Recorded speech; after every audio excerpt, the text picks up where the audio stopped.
नमस्कार। आप सभी का एक बार से फिर से स्वागत है हमारे चैनल भक्ति सागर में।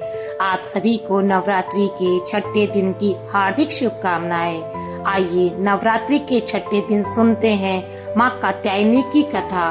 ओम देवी कात्यायनी नमः, यानी कि ओमकार के जैसे निर्विकार स्वरूप वाली देवी कात्यायनी की कृपा और शुभ दृष्टि हम पर हमेशा बनी रहे। हम उन्हें बारंबार नमस्कार करते हैं। नव दुर्गा के 9 स्वरूपों में से देवी के छठे स्वरूप को देवी कात्यायनी के नाम से जाना जाता है। माता कात्यायनी की पूजा नवरात्रि के छठे दिन यानी कि षष्ठी को बड़े धूमधाम से की जाती है।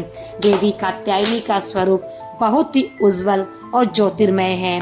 इस स्वरूप में देवी की 4 भुजाएं हैं। इसमें से दाएं तरफ की ऊपर वाली भुजा अभय मुद्रा में है और नीचे वाली भुजा वर मुद्रा में है। वहीं बाईं तरफ की नीचे वाली भुजा में तलवार, ऊपर वाली भुजा में कमल का फूल सुसज्जित है। देवी कात्यायनी का वाहन सिंह है। देवी कात्यायनी की कथा ऋषि कात्यायन से जुड़ी होने के कारण उनका नाम कात्यायनी पड़ा। देवी की महिमा को लेकर 2 कथाएं हिंदू धर्म में बहुत प्रचलित है। आइए जानते हैं देवी कात्यायनी की पावन कथा। पुराणों के अनुसार कथे नाम के एक प्रसिद्ध महर्षि हुआ करते थे। उनके पुत्र का नाम कात्य था। आगे जाकर ऋषि कात्य के गोत्र में महर्षि कात्यायन का जन्म हुआ और ऋषि कात्यायन अपने तप के कारण विश्व प्रसिद्ध भी हुए।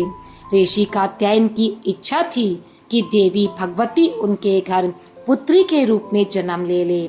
इसलिए उन्होंने कई वर्षों तक देवी भगवती की कठोर तपस्या की और कहा जाता है कि ऋषि कात्यायन की ऐसी एक निष्ठा तपस्या से प्रसन्न होकर देवी भगवती ने उनकी इच्छा का मान रखा और उनके घर में स्वयं जन्म लिया। ऋषि कात्यायन की पुत्री होने के कारण ही देवी भगवती का नाम कात्यायनी पड़ा।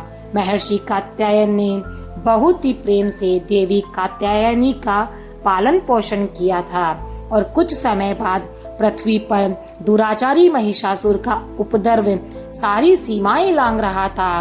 महिषासुर को ये वरदान मिला हुआ था कि कोई भी पुरुष उसे कभी पराजित नहीं कर पाएगा।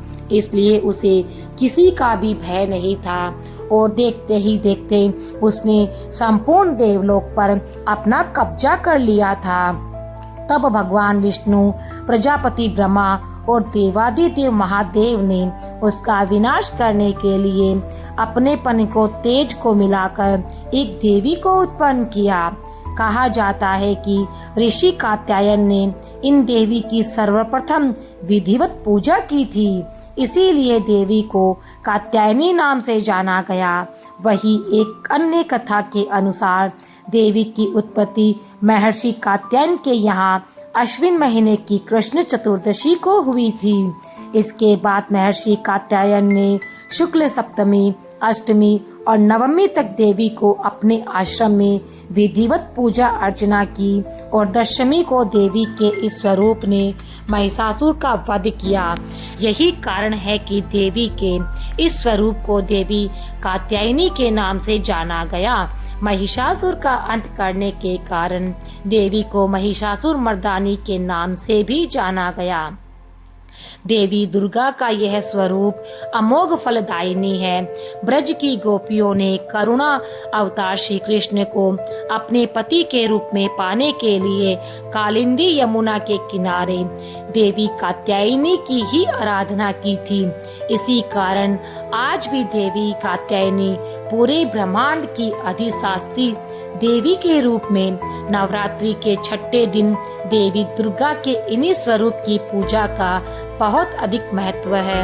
ऐसी मान्यता है कि देवी कात्यायनी की पूजा में लाल और सफेद रंग के कपड़े पहनना बहुत ही शुभ माना गया है। मान्यता है कि माँ कात्यायनी के चरणों में अपना सब कुछ समर्पित करते हुए उनकी आराधना करने वाले भक्तों को उनके दर्शन प्राप्त हो ही जाते हैं। देवी के इस स्वरूप की पूजा से भक्तों को एक अद्भुत शक्ति संचार मिलता है। देवी कात्यायनी का ध्यान गोधूली बेला में ही किया जाना चाहिए। ऐसी मान्यता है कि देवी कात्यायनी को शहद बहुत प्रिय है, इसलिए नवरात्रि के छठे दिन देवी कात्यायनी की पूजा में शहद या शहद से बनी कोई भी वस्तु हो उसका भोग अवश्य लगाना चाहिए। देवी कात्यायनी की विधिवत पूजा के बाद महादेव की पूजा करने की भी मान्यता है। माँ कात्यायनी की पूजा के लिए प्रातः काल स्नान आदि से निर्वृत्त होकर माँ को गंगा जल से आचमन कराएं। अब देवी कात्यायनी का ध्यान करते हुए उनके सामने धूप और दीप प्रज्वलित करें। रोली से माँ को तिलक करें और माँ को अक्षत अर्पित करें। माँ कात्यायनी को गुड़हल या फिर लाल रंग का फूल चढ़ाना चाहिए। माँ कात्यायनी की आरती करनी चाहिए। उनकी व्रत कथा पढ़नी या फिर सुननी चाहिए और पूजा के अंत में माता से अपनी गलतियों के लिए क्षमा याचना अवश्य करनी चाहिए। देवी भगवती की कृपा प्राप्त करने के लिए दुर्गा सप्तशती कवच और दुर्गा चालीसा आदि का पाठ करना आवश्यक है। पूजा करते समय माँ कात्यायनी के मंत्र का जाप भी करना चाहिए।